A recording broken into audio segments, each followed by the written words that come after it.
হিন্দু ধর্মে শিল্প ও নির্মাতা দেবতা হলেন বিশ্বকর্মা। বিশ্বকর্মাই এই গোটা জগৎ সংসারের নকশা তৈরি করেন।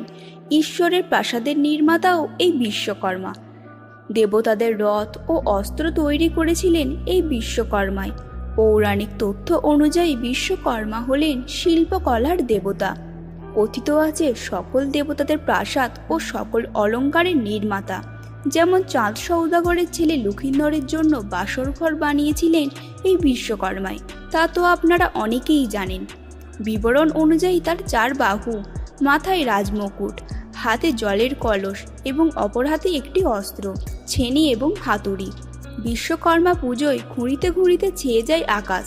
প্রতি বছর এই সময় আসে বিশ্বকর্মা আর ছড়িয়ে দিয়ে যান এক মুঠো শারদোৎসবের গন্ধ, একরাশ ভালোবাসা। কিন্তু কে এই বিশ্বকর্মা, তাই জানবো আজকের ভিডিওতে। নমস্কার প্রিয় বন্ধুরা, সকলকে আমাদের চ্যানেল পৌরাণিক জ্ঞান দুনিয়ায় একটি নতুন ভিডিওতে স্বাগত। হিন্দু শাস্ত্র অনুযায়ী বিশ্বকর্মা দেবতাদের শিল্পী। তিনি দেবশিল্পী নামেও পরিচিত।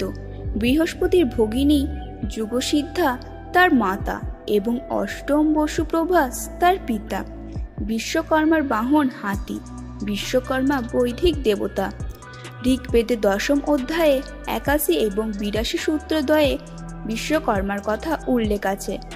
ঋগ্বেদ অনুসারে তিনি সর্বোদয়ী এবং সর্বাজ্ঞ। তার চক্ষু মুখমণ্ডল, বাহু ও পদ সব দিকেই পরিব্যাপ্ত। তিনি বিশ্বধাতা ও প্রজাপতি। বিশ্বকর্মা লঙ্কা নগরীর নির্মাতা। তিনি বিশ্ববপনও নির্মাণ করেন। বিষ্ণু সুদর্শন চক্র, শিবের ত্রিশূল, কুবের অস্ত্র, ইন্দ্রের বর্জ্য, কার্তিকের শক্তি প্রভৃতি তৈরি করেছিলেন তিনি। ভাদ্র মাসের সংক্রান্তির দিন হয় বিশ্বকর্মা পুজো।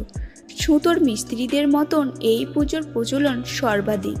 এছাড়াও স্বর্ণকার, কর্মকার প্রভৃতি শিল্পকর্মে নিযুক্ত ব্যক্তিগণ ব্যবসার উন্নতির জন্য বিশ্বকর্মা পুজো করে থাকেন।